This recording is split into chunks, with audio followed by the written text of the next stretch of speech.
والصلاة والسلام على رسوله الكريم وعلى آله وأصحابه أجمعين. أما بعد، أعوذ بالله من الشيطان الرجيم. بسم الله الرحمن الرحيم. والعصر إن الإنسان لفي خسر إلا الذين آمنوا وعملوا الصالحات وتواصوا بالحق وتواصوا بالصبر. صدق الله العظيم.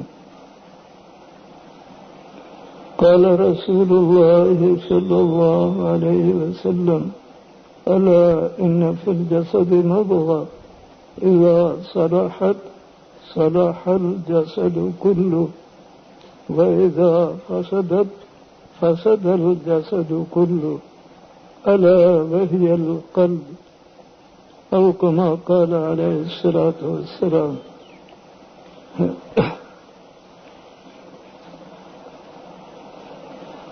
اللہ تعالیٰ نے اس دنیا کو محنت کی جگہ بنایا، عمل کی جگہ بنایا، تو محنت سے تو دنیا میں آدمی خالی نہیں رہ سکتا، محنت کی جگہ ہے۔ کامیاب وہ ہوگا جس کی محنت صحیح ہوگی، اللہ تعالیٰ کے ہاں قبول ہوگی، وہ کامیاب ہوگا۔ تو صحیح محنت وہ حضرات انبیاء علیہ السلام کی ہے، وہ سب کامیاب ہوئی ہے۔ اور جس نے بھی پیغمبر کی محنت کو مقصد بنا لیا، ان کی کامل تابعداری کرنے والا بن گیا، وہ بھی کامیاب ہو۔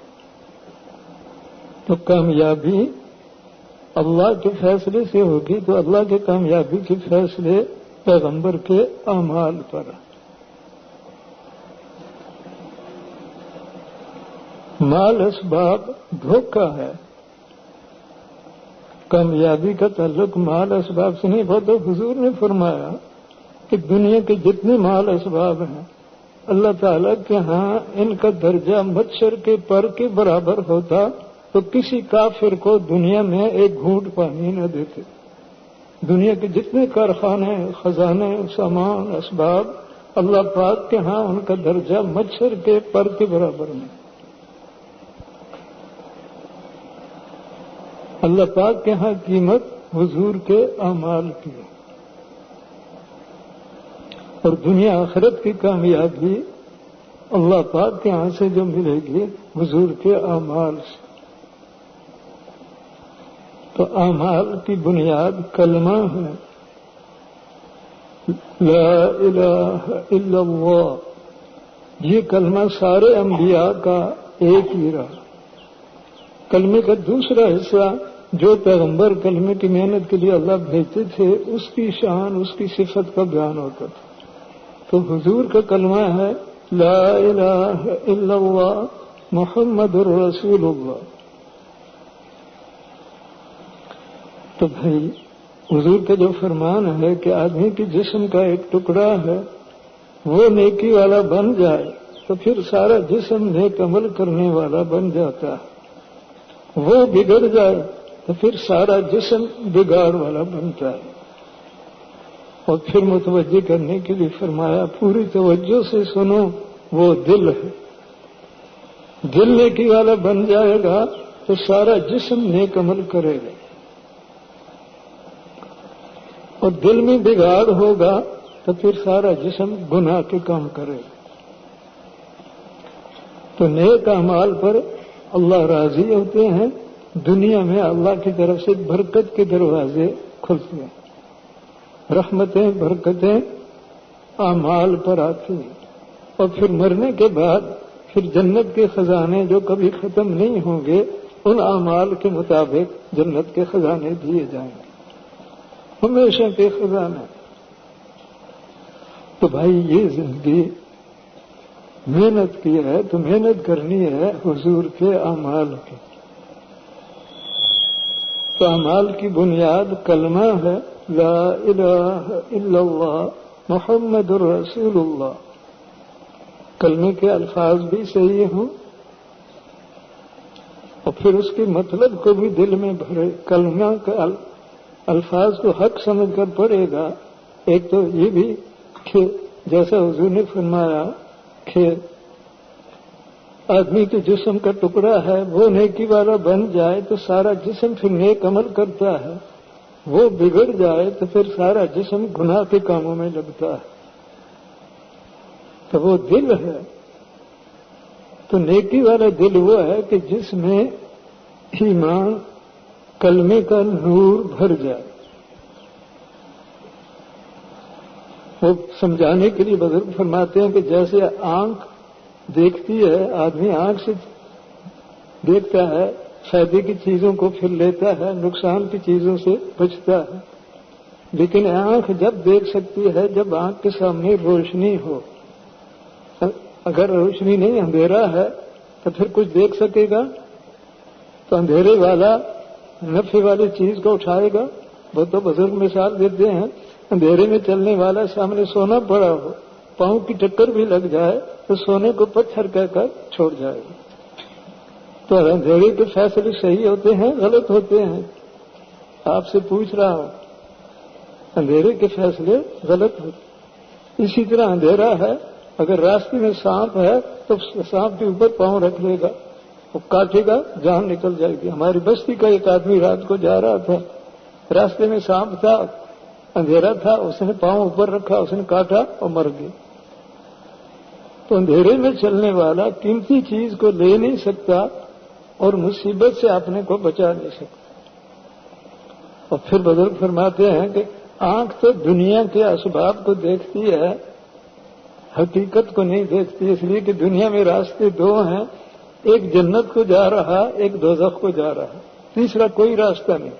اور دنیا کا ہر انسان یا جنت کے راستے پر چل رہا یا دوزخ کے راستے۔ اب جنت دوزخ سامنے ہے نہیں، سامنے ہوتی تو کوئی دوزخ کو جاتا، سب جنت کے راستے کو اختیار کرتے۔ جنت دوزخ سامنے ہے نہیں، اب کیسے سمجھ میں آئے جنت کا راستہ کیا، دوزخ کا کیا؟ دل میں نور ہوگا تو دل کے نور سے سمجھے گا جنت کا راستہ کیا ہے، دوزخ کا راستہ کیا ہے۔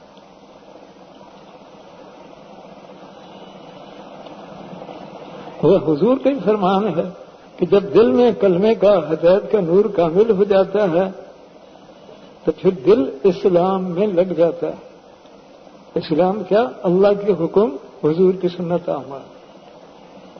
جب دل نورانی ہوگا تو ہر وقت اللہ کے حکم کو دیکھے گا، میری کامیابی اللہ کے حکم کو حضور کی سنت کے مطابق عمل کرنے میں ہے۔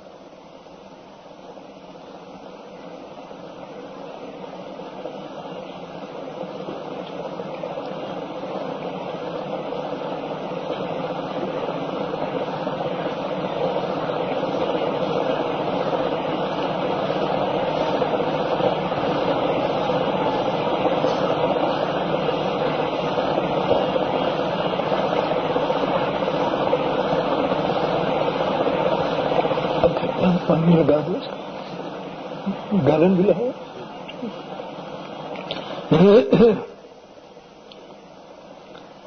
تو بھائی جیسے آنکھ روشنی میں دیکھتی ہے، اندھیرے میں نہیں دیکھتی، اسی طرح دل پر نور ہوگا تو دل کامیابی کی لائنوں کو سمجھے گا، اس پر چلے گا اور دوزخ کی لائنوں سے ہٹے گا۔ دنیا میں اللہ پاک کی نعمتوں میں سب سے بڑی نعمت دل کا نور ہے۔ جیسے دل کا نور کامل حاصل کر لیا تو پورے دین پر عمل کرے گا، دنیا میں اللہ کی رحمتیں برکتیں آئیں گی۔ مرنے کے بعد جس کے دل کا نور اعلیٰ ہوگا، عمل اعلیٰ ہوں گے تو جنت کے اعلیٰ درجے میں جائے۔ حضور کا فرمان ہے کہ جنت میں 100 درجے ہیں، تو سب سے اوپر کے درجے میں حضور ہوں گے، پھر پیغمبر ہوں گے۔ تو جس کا دل کا نور اعلیٰ ہوگا، عمل اعلیٰ ہوں گے، وہ پھر پیغمبروں کے قرب والی جنت میں جائے گا۔ اور جس کے دل کا نور عمل درمیانے درجے کے ہوں گے، وہ جنت کے درمیانے درجے میں جائے گا۔ اور جس کا دل کا نور ادنا درجے کا ہوگا تو وہ جنت کے ادنا درجے میں ہوگا۔ تو بھائی آدمی کی دنیا آخرت کی کامیابی کا سامان حضور کے اعمال ہے، اور اعمال کی بنیاد کلمہ ہے۔ تو کلمے سے دل میں جب کلمے کو حق سمجھ کر کہتا ہے لا الہ الا اللہ محمد الرسول اللہ، تو ایمان کے نور کا بیج دل میں لگ گیا۔ اب محنت کرے کہ وہ نور پھیلے۔ تو کئی 6 کلمے یاد کر لیتے ہیں، وہ 6 کلمے تو ذہن میں یاد کیے، زبان میں بولے، دل میں نور کتنا ہے کلمے کا؟ مقصد تو ہے کہ دل میں اس کے نور کو کامل بنانا، تو وہ ذریعہ ہے کلمے کی دعوت کو سیکھنا، دعوت دینا، دوسروں کو دعوت میں چالو کرنا۔ تو کلمے کے 3 حصے ہیں، پہلا ہے لا الہ، دوسرا ہے الا اللہ، تیسرا ہے محمد الرسول اللہ۔ اب 3 حصوں کی دعوت لا نفی ہے، تو بزرگ فرماتے ہیں کہ اللہ کے غیر کی نفی کرنا کہ اللہ کا غیر کیا ہے؟ مال اسباب، ساری مخلوق یہ کچھ نہیں کرتے۔ الا اللہ کا مقصد سب کچھ اللہ قدرت سے کرتے ہیں، اس لیے بندگی کے لائق صرف ایک اللہ کی ذات ہے، اور اللہ پاک کے فیصلے مال اسباب کے نقشوں پر نہیں ہوں گے، محمد الرسول اللہ حضرت محمد صلی اللہ علیہ وسلم کے اعمال پر ہوں گے۔ اب یہ دل میں بھرنا کہ میرا جسم عمل کی مشین ہے، اب سارے جسم کو حضور کے عملوں کا پابند بناؤں گا، اس کو دل میں بھرنا۔ تو بھائی اس کی دعوت دینا، اتنی دعوت دینا کہ مال اسباب کا اثر دل پر نہ رہے، دل کی توجہ مال اسباب کی طرف کسی وقت نہ ہو، ہر وقت دل کی توجہ اللہ کی طرف۔ وہ قرآن مجید میں اللہ پاک فرماتے ہیں، اللہ تعالیٰ پاک کلمے کی مثال بتاتے ہیں، جیسے کندہ درخت، اس کی جڑ مضبوط لگ گئی، اس کی ٹہنی آسمان میں پہنچ گئی، پھر وہ ہر وقت پھل دیتا ہے۔ وہ مفسرین حضرات فرماتے ہیں یہ مثال کلمے کی ہے کہ جب کلمے کو حق سمجھ کر پڑھتا ہے تو ایمان کی نور کی جڑ دل میں لگتی ہے، پھر کلمے کی محنت کرتا ہے، کلمے کی دعوت دیتا ہے، دوسروں کو دعوت میں چالو کرتا ہے، جن کو کلمہ نہیں آتا ان کو کلمہ سکھلاتا ہے، کلمے کی دعوت میں لگاتا ہے، تو یہاں تک کہ وہ نور بڑھتا جاتا ہے، اس دل کو بھر جاتا ہے، پھر اس کی چمک آسمان تک پہنچ جاتی ہے۔ تو جس کے دل کی نور کی چمک آسمان تک پہنچ جائے گی، اس کی دل کی توجہ ہر وقت اللہ کی طرف ہوگی۔ کوئی بڑی مصیبت آئے گی، اللہ کی طرف ہوگی۔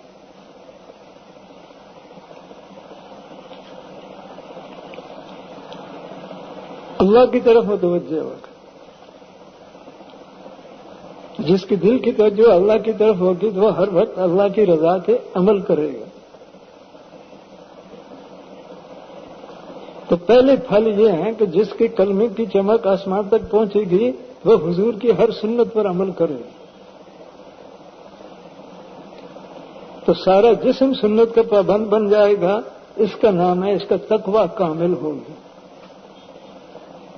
کہ جس کے دل کا نور کامل ہوگا وہ اس کا کان کبھی غلط باتوں کو نہیں سنے گی، اس کی آنکھ کبھی غلط طرف کو نہیں دیکھے گی، زبان کبھی سنت کے خلاف کی بات کو نہیں بولے گی، ہاتھ کبھی سنت کے خلاف کو نہیں لگیں گے، سنت کے مطابق اس کے پاؤں کبھی گناہ کے راستے پر نہیں چلیں گے۔ تو جس کا سارا جسم سنت کا پابند بن گیا ہر وقت، تو بھائی اس کا نام ہے، اس کا تقویٰ کامل ہوگی، دل کا ایمان کامل، جس کے دل کی نور کی چمک آسمان تک پہنچ گئی، دل کی توجہ ہر وقت اللہ کی طرف، اور پھر ہر وقت جو حضور نے عمل بتلایا وہ کرنا، تو اللہ تعالی کے رحمت، برکت، نصرت کے دروازے کھل جاتے ہیں۔ رحمتیں، برکتیں وہ آئیں گی جو وہاں گمان میں نہیں، یعنی عورت اگر کامل ایمان، کامل تقویٰ حاصل کر لے گی اس کے لیے بھی رحمت برکت کے دروازے کھل جائیں گے۔ مرد اس کمال کو حاصل کرے گا تو اس کے لیے بھی اللہ کی غیبی رحمت برکت کے دروازے کھل جائیں گے۔ تو واقعات سے اصل لیتا ہے عبرتناک سچے واقعات بولیں گے، سنیں گے، اس سے نور بڑھے گا. جھوٹا واقعہ ہوگا تو نور نہیں ملے گا. تو سچے واقعے وہ ہیں جو قرآن حدیث میں ہیں. اب قرآن مجید کا واقعہ ہے حضرت مریم کا. ماشاءاللہ اس کے ماں باپ نیک تھے، تو ماں کے پیٹ میں جب اس کی پیدائش شروع ہوئی تو ماں نے اسی وقت طے کر لیا کہ اللہ میرے پیٹ میں جو تو نے بچہ بنانا شروع کیا یہ تیرے لیے میں منت مانتی ہوں، ہر وقت تیرے رضا والے عملوں میں لگاؤں گی اور کچھ نہیں کرا، تیرے لیے منت. اور جب پیدا ہوئی تو بچی، اب غم لگا کہ بچی تو گھر ہوتی ہے، گھر میں کام ہوتے ہیں، میں نے طے کیا تھا کسی کام میں نہیں لگانا، ہر وقت نیک عملوں میں لگانا. بہت پریشانی ہوئی. تو نیک کام کے وقت پریشانی ہے تو اللہ غیب سے رہنمائی کرتے ہیں.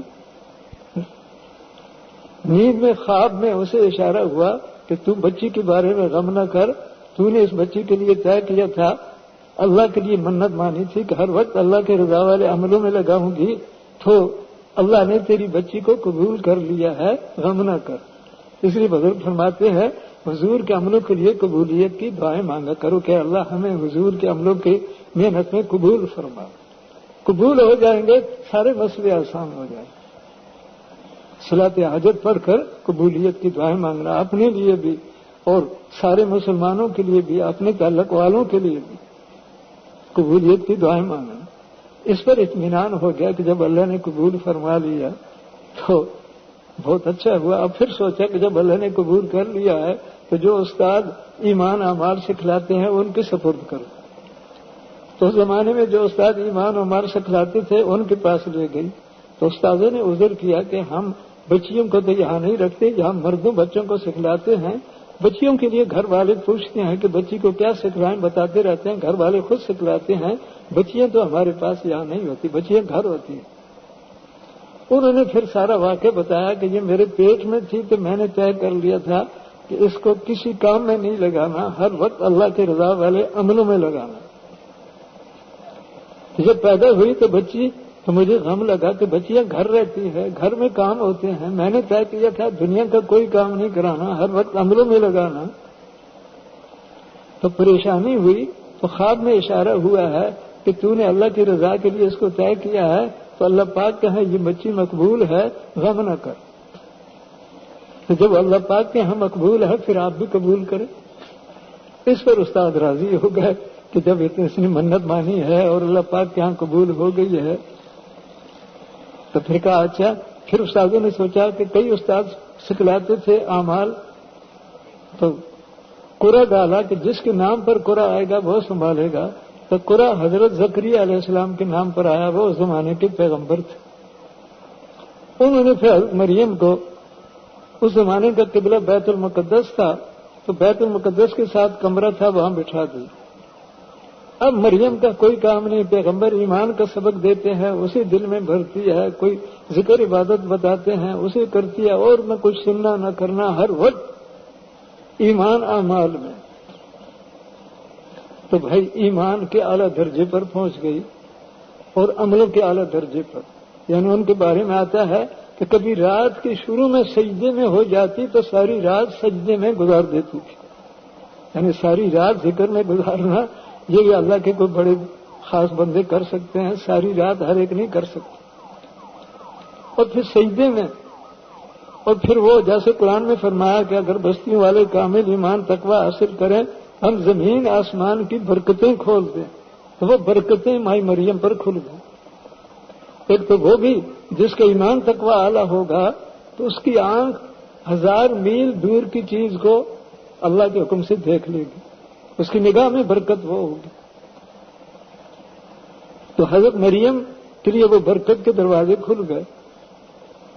اب ہم میں سے ہر ایک کے پاس 2 فرشتے ہوتے ہیں، ایک دائیں کندھے کے پاس جو نیکیاں لکھتا ہے اور دوسرا بائیں کندھے پر ہوتا ہے وہ فضول باتیں گناہ کی وہ لکھتا ہے. اور ہم فرشتے کو نہیں دیکھتے، پیغمبر فرشتوں کو دیکھتے ہیں. حضرت مریم پیغمبر نہیں تھی لیکن ایمان تقوی کے اس درجے پر پہنچ گئی، وہ فرشتوں کو دیکھتی. اور قرآن میں ذکر ہے، فرشتوں نے پہلی خوشخبری دی اذ قالت الملائکہ یا مریم ان اللہ اصطفاک وطہرک واصطفاک علی نساء العالمین، اے مریم اللہ نے تجھے چن لیا، تجھے پاک بنا دیا، جہان کی عورتوں میں تیرا درجہ بڑھا۔ اور پھر اور برکت کے دروازے یہ کھل گئے۔ حضرت زکریا علیہ السلام جب بھی ان کے کمرے میں جاتے، دروازہ کھولتے تو قسم قسم کے پھل ان کے سامنے ہوتے۔ تو تفسیروں میں دیکھا اس میں دو باتیں عجیب تھی، ایک یہ کہ دروازہ بند ہے، دروازہ باہر سے بند تھا، کنڈا لگا ہوا تھا یا تالا تھا، دروازہ نہیں کھلا اور نعمت اندر پہنچ گئی۔ جس کا ایمان تقویٰ اعلیٰ ہوگا اس کی نعمت پہنچنے کے لیے دروازہ کھولنے کی کوئی ضرورت نہیں، دروازے بند ہوں گے، نعمت اللہ کے حکم سے اس کے پاس آ جائے گی۔ اور دوسرا یہ تھا کہ پھل موسم کے خلاف ہوتے تھے، سردی والے پھل گرمی کے دنوں میں ان کے کمرے میں آتے، گرمی کے پھل سردی کے دنوں میں۔ تو حضرت زکریا علیہ السلام جب دیکھتے وہ کہتے اے مریم یہ کہاں سے ہے؟ بازاروں دکانوں میں تو یہ ہے نہیں۔ وہ کہتی یہ اللہ نے بھیجا ہے۔ تو اللہ کے خزانوں میں ہر نعمت ہر وقت ہے، لیکن اللہ کے خزانوں کی نعمتیں دنیا میں بھی اس پر آئیں گی جو حضور کے اعمال کو اعلیٰ درجے پر کرنے والا بنے گا۔ اور پھر انہیں اس کے کمالی ایمان پر فرشتوں نے یہ بھی خوشخبری دی اللہ تمہیں بیٹا دے گے۔ اس نے کہا میرا نکاح تو ہوا نہیں، گناہوں سے پاک رہتی ہوں، تو عام طور پر عورت کا بیٹا تو نکاح کے بعد ہوتا ہے۔ تو فرشتوں نے کہا تو وہ دیتے اللہ ہیں، نکاح کے بعد دیتے ہیں، وہ بغیر نکاح کے بھی حکم دے گے تو بیٹا بن جائے گا۔ تو حضرت عیسیٰ علیہ السلام ان کے بیٹا ہیں، ان کا باپ کوئی نہیں، ماں کے تقوی پر اللہ نے ان کے پیٹ میں ان کو پیدا کیا۔ تو بھائی مرد عورت کامل ایمان کا نور دل میں بھریں گے اور پھر سارے جسم کو سنت کا پابند بنائیں گے۔ سب سے پہلے تو نماز کی پابندی اور پھر نماز کی ہر سنت کو پورا کرنا، نماز کی کوئی سنت نہ چھوٹے۔ سنت سیکھنے سے بھی دل کا نور بڑھے گا، سنت عملوں سے بھی دل کا نور بڑھے گا۔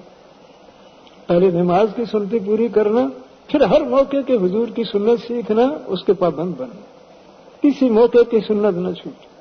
یعنی اللہ کے راستے میں نکلنے والے تو جیسے میں نے عرض کیا کہ حضرت مائی مریم کمرے میں بیٹھی ہوئی ہے، ایمان کے سوا عمل کے سوا اور کچھ نہیں۔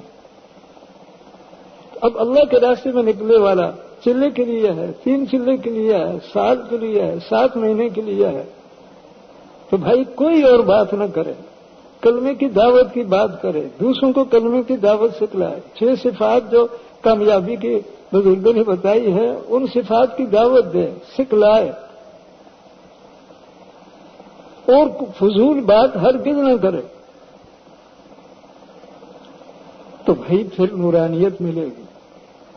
اور ایک بڑے بزرگ فرماتے ہیں دینے میں دیر نہیں، اللہ کے خزانے بھرے ہوئے ہیں، ایمان کے نور سے، تقوی کے اعمال کے توفیق کے دروازے کھلے ہیں، لیکن اللہ پاک جس محنت پر وہ کمال نصیب فرماتے ہیں اس محنت پر آنے والے بہت کم ہیں۔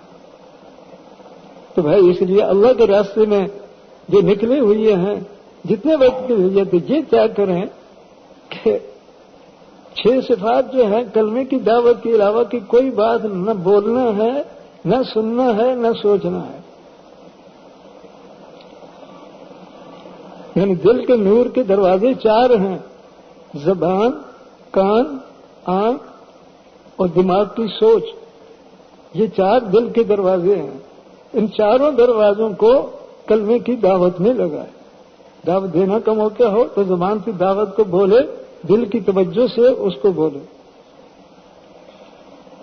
دوسرا دعوت دے رہا ہو تو پھر دل کی توجہ سے اس کو سنے اور دل میں کہے یہ حق ہے، زبان سے نہ کہے، دل میں کہے۔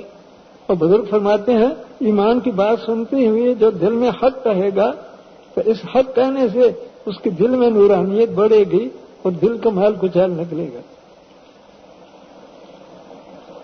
اور پھر جب فارغ ہو تو جو ایمان کے مضمون سنے ہیں بزرگوں سے اسی کو سوچے، جو عمل سنے ہیں اسی کو کرے۔ اور ایمان والی نگاہ جب جیسے اب سورج کو دیکھا تو دیکھتی کہ ہے یہ روشنی سورج نہیں دے رہا، اللہ کے حکم سے آ رہا ہے۔ کسی مخلوق کو دیکھے تو دیکھ کر مخلوق کی نفی کرے اور اللہ کے حکم کو کہے تو پھر دیکھنا بھی ایمان بڑھنے کا ذریعہ بنے گا. اور ایمان کی باتیں سنیں. جو ایمان کے خلاف کوئی باتیں کر رہا ہو اور کان میں پڑ گئی، جیسے کوئی کہہ رہا فلانا بڑا پریشان تھا، ایک بڑا کام ملا، بڑے مال اسباب ملے، اب بڑے نقشے اس کے بن گئے. اس نے یہ بات کی تو اسے کچھ نہ کہے، یہ دل میں کہے یہ مال اسباب سے نقشے نہیں بنے، اللہ کے حکم سے بنے.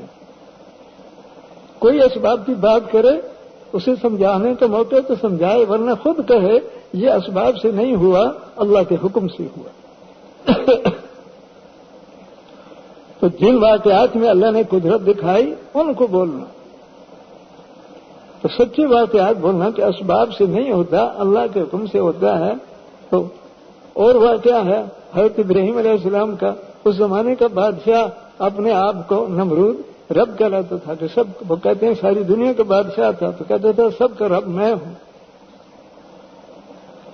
تو اللہ نے ہدایت کے لیے حضرت ابراہیم علیہ السلام کو بھیجا. انہوں نے اعلان کر دیا بندگی کے لائق نمرود نہیں ہے، لا الہ الا اللہ ابراہیم خلیل اللہ. نمرود کو رب مت کہو، اس کے سامنے سجدے مت کرو. بندگی کے لائق صرف اللہ کی ذات ہے، اور بندگی ایسے کرو مجھے اللہ نے بھیجا جیسے میں نے بتایا.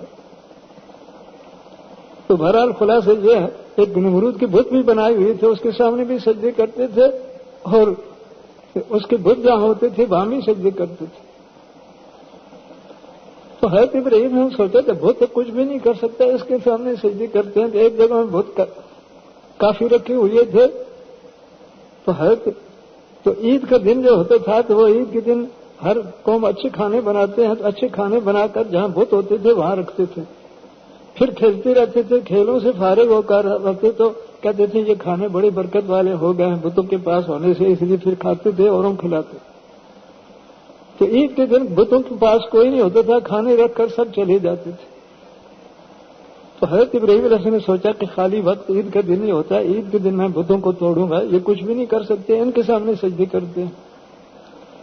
جب عید کے دن کھانے رکھ کر لوگ چلے گئے تو حضرت ابراہیم علیہ السلام پہنچے. قرآن میں ذکر ہے جب پہنچے تو فرمایا یہ کھانے رکھے ہیں تم کھاتے نہیں ہو. پھر فرمایا بولتے بھی نہیں ہو. یہ کہہ کر ان کو توڑنا شروع کر دیا اور سارے بت توڑ دیے. ایک بڑے کو چھوڑ دیا، ہتھوڑا اس پر رکھ دیا، وہ پھر چلے گئے. جب لوگ کھیلوں سے فارغ ہو کر وہ برکت والے کھانے کے ارادے سے آئے تو دیکھا سارے بت ٹوٹے ہوئے. وہ کہنے لگے ہائے ہمارے خداؤں کو کس نے مار دیا. انہیں خدا معبود کہتے تھے، کس نے مار دیا. تو جس نے حضرت ابراہیم علیہ السلام کی دعوت سنتا رہتا تھا اس نے کہا کہ ابراہیم نوجوان ان کے سامنے سجدے کرنے سے روکتا ہے، اسی نے توڑا ہوگا. تو کہا اسے پکڑ کر لاؤ. جب پکڑ کر لائے تو کہا کہ تم نے ہمارے خداؤں کو مارا. تو حضرت ابراہیم علیہ السلام نے دو باتیں فرمائی. ایک فرمایا ان سے پوچھو نا کس نے مارا.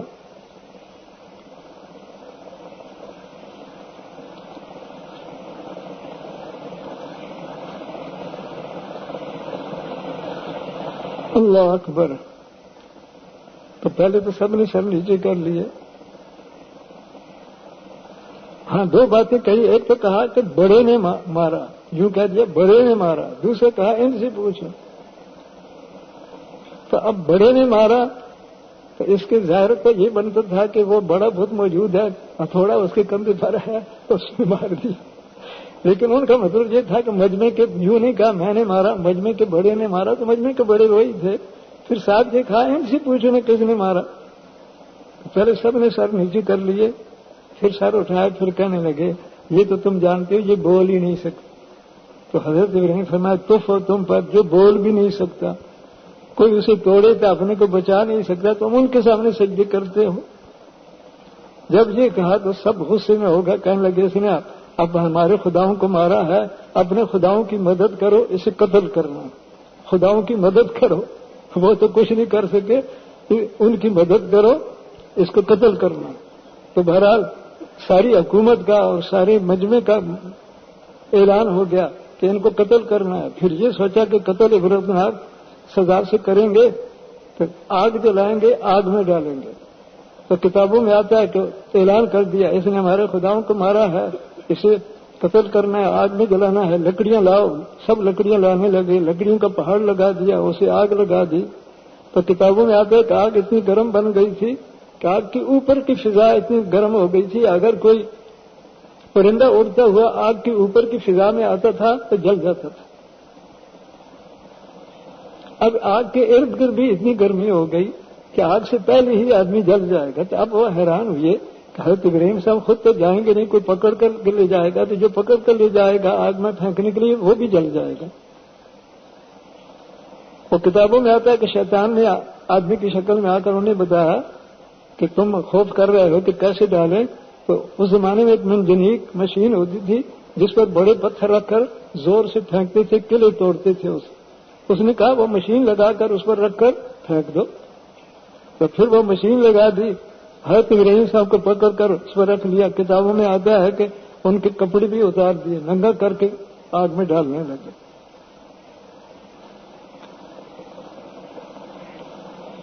اللہ اکبر۔ تیسری حدیث میں آتا ہے کہ قیامت میں جنت کے جوڑے سب سے پہلے حضرت ابراہیم علیہ السلام کو پہنائے جائیں گے۔ کلمے کی دعوت میں ان کے کپڑے اتارے گئے تھے۔ پھر پردے کے لیے تو اللہ تعالیٰ نے غیب سے پردہ کر دیا ان کا، لیکن انہوں نے کپڑے اتار دیے تھے۔ تو بہرحال آگ کی طرف پھینکا تو حضرت ابراہیم علیہ السلام کے دل میں ساری حکومت نے قتل کا فیصلہ کیا۔ حضرت ابراہیم کا دل اللہ کی طرف ہے، حکومت پبلک کے فیصلے سے کچھ نہیں ہوگا، فیصلہ اللہ کا ہوگا۔ پھر بڑا سبب آگ بنائی، آگ میں ڈال رہے ہیں تو آگ کا بھی کوئی خوف نہیں، آگ کچھ نہیں کرے گی، ہوگا وہ جو اللہ کا فیصلہ ہوگا۔ حدیث میں آتا ہے کہ جب آگ کی طرف پھینکا تو حضرت ابراہیم علیہ السلام دل اللہ کی طرف متوجہ، زبان پر اللہ کا ذکر، حسبی اللہ و نعم الوکیل، حسبی اللہ و نعم الوکیل۔ اس کا معنی ہے مجھے اللہ کافی ہے، اللہ اچھا کام قدرت سے کرتا ہے۔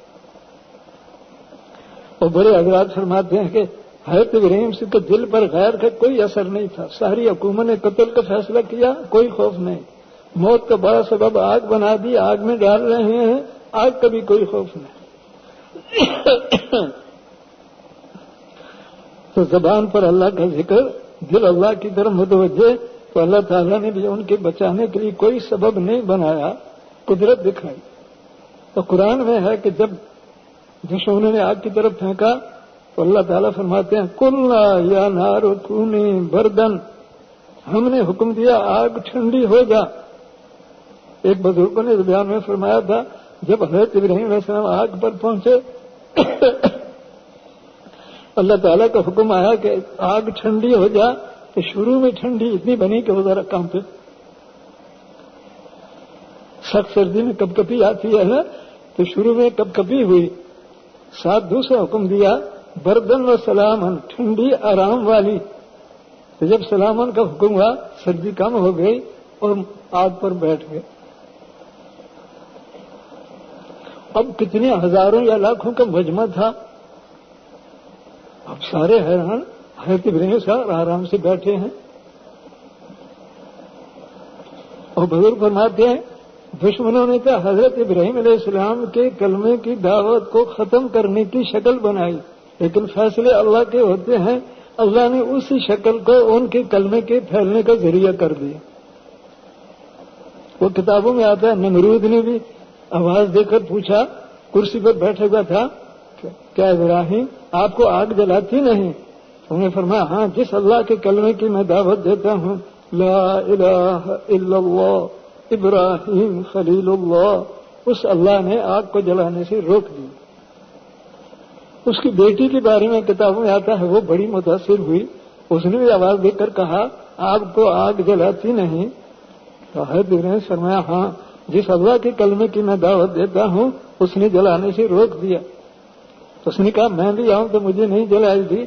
تو نے کہا ہاں، پہلے کلمہ حق سمجھ کر پڑھو، لا الہ الا اللہ ابراہیم خلیل اللہ، پھر جو ذکر میں نے کیا وہ شروع کر دو، حسبی اللہ و نعم الوکیل، آ جاؤ۔ تو اس کے دل میں حق آ گیا، اس نے حق سمجھ کر کلمہ پڑھ لیا اور پھر اس ذکر کو شروع کر دیا، آگ میں چلی گئی، آگ نے اس کو بھی نہیں جلایا۔ اس کا کتابوں میں پورا نہیں ملتا کہ کتنے مجمع کو ایمان نصیب ہو گیا، کلمہ پڑھ لیا اس واقعے سے۔ دشمنوں نے تو حضرت ابراہیم علیہ السلام کی دعوت کو ختم کرنے کی شکل بنائی، اللہ نے اسی شکل کو دعوت کے پھیلنے کا ذریعہ کر دی۔ اس لیے بزرگ فرماتے ہیں فیصلے اللہ کے آتے ہیں اور اللہ کے فیصلے حضور کے اعمال پر ہوتے ہیں۔ لا الہ الا اللہ محمد الرسول اللہ، اعمال پر فیصلے آتے ہیں۔ اسباب کتنے خلاف ہوں، اسباب کا اثر نہ ہو، موافق اسباب ہوں تو بھی دل میں یہ ہو اللہ چاہیں گے کچھ ہوگا، نہیں چاہیں گے کچھ نہیں ہوگا۔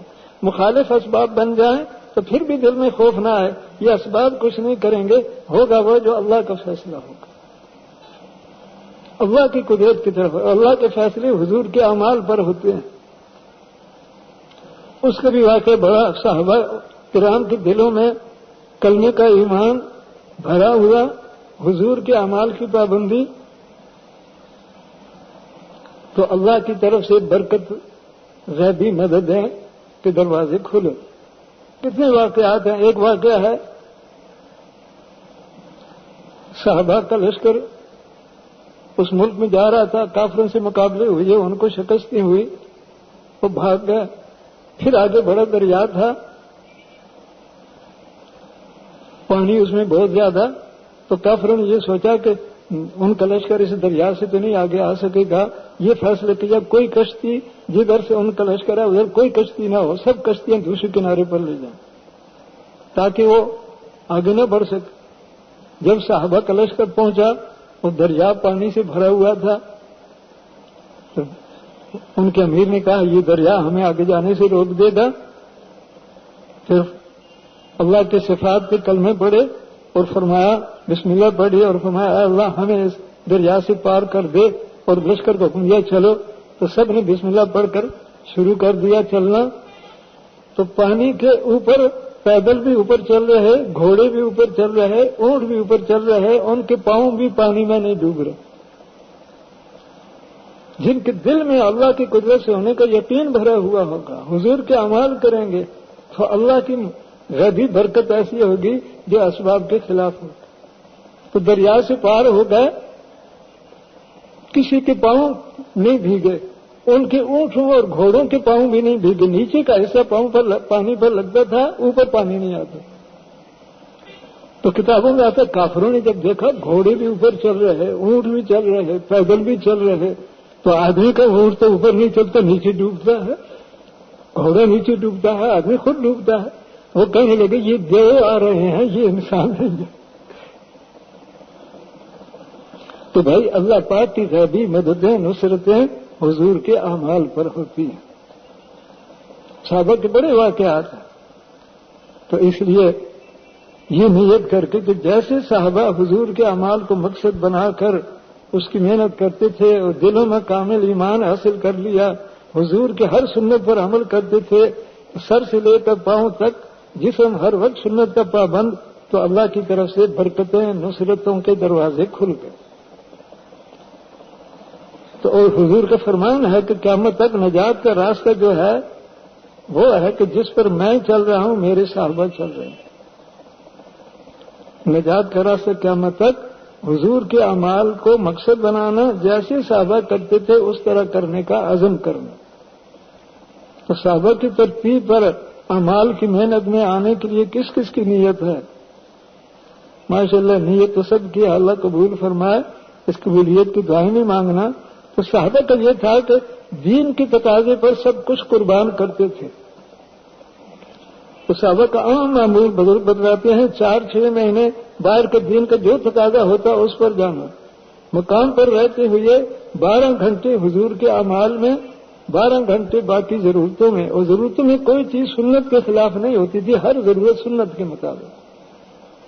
تو صحابہ کی ترتیب کے لیے کون کون تیار ہے؟ تو ماشاءاللہ نیت سب کی ہے۔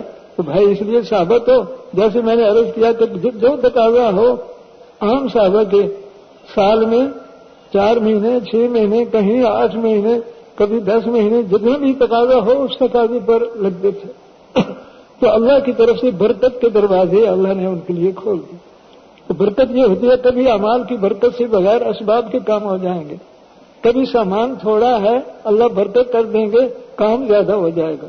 جیسے صحابہ کا واقعہ، کھانا کوئی 5-10 کا تھا اور 12 یا 1500 کا مجمع تھا، سب کو پیٹ بھر گیا، کھانا ختم نہیں ہوا۔ یہ حضور کے اعمال کی برکتیں ہوتی ہیں۔ تو صحابہ کی ترتیب کے لیے آپ تقاضے سامنے آپ کے رکھے جاتے ہیں، اس پرانا جو تو ملکوں میں جا سکے، ملکوں کی جماعتیں جاتی ہیں سال کے لیے، 7 مہینے کے لیے اور 4 مہینے کے لیے، جو نقد اس کے لیے تیار ہیں وہ کھڑے ہوں ماشاءاللہ۔ ہاں بھائی ہمت کر لیں، بیرون سال 7 ماہ کے لیے جو اب آپ اجتماع سے تیار ہوں وہ کھڑے ہو جائیں ماشاءاللہ۔ بھائی سارے ساتھی کھڑے ہو جائیں اس کے لیے، ہمت فرمائیں، جو تیار ہیں وہ ساتھی کھڑے ہو جائیں، باقی ساتھی بیٹھے رہیں۔ نیت تو سب کی ہے لیکن نقد جو جانے والے ہیں وہ کھڑے ہیں۔ چند دنوں میں تیاری، کچھ ضرورت کا کام کرنا ہے تو وہ بھی نقد ہی پر ہیں ماشاءاللہ۔ ہمت فرمائیں، ابھی جائیں نہیں، تھوڑی دیر بیٹھے رہیں آرام سے۔ تشکیل جو ہوتی ہے حضور فرماتے ہیں یہ عمل کام کا شروع ہے، بیان کام کی باتیں ہیں، کام کا شروع تشکیل ہے۔ تشکیل کے وقت میں اٹھ کر نہیں جانا چاہیے، دعائیں مانگنی چاہیے کہ اللہ ہمیں حضور کے اعمال کی محنت کے لیے قبول فرمائے۔ بائی ساتھی بیٹھے رہیں، باقی بیٹھے رہیں۔ ہاں ان کو راستہ دے دیں، اپنے حلقے کے تشکیل والوں کے پاس اسی وقت تشریف لے جائیں۔ جی ہاں، اور جو ان دونوں ملک سال کے تیار ہیں اجتماع سے وہ احباب بھی کھڑے ہو جائیں جی۔ بھائی ان ساتھیوں کو راستہ دے دیں۔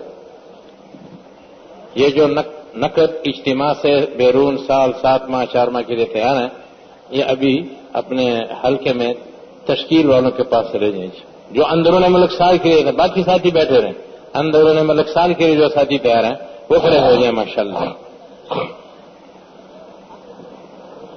ماشاءاللہ۔ باقی ساتھی بیٹھے رہیں جی۔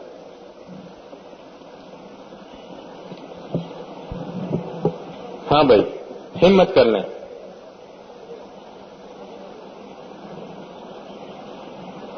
وہ ساتھی جو اندرون ملک سال کے لیے اجتماع سے تیار ہیں وہ کھڑے ہو جائیں۔ ہمت ہے مردوں مدد خدا۔ ہاں بھائی، جو ساتھی اندرون ملک سال کے لیے تیار ہیں اجتماع سے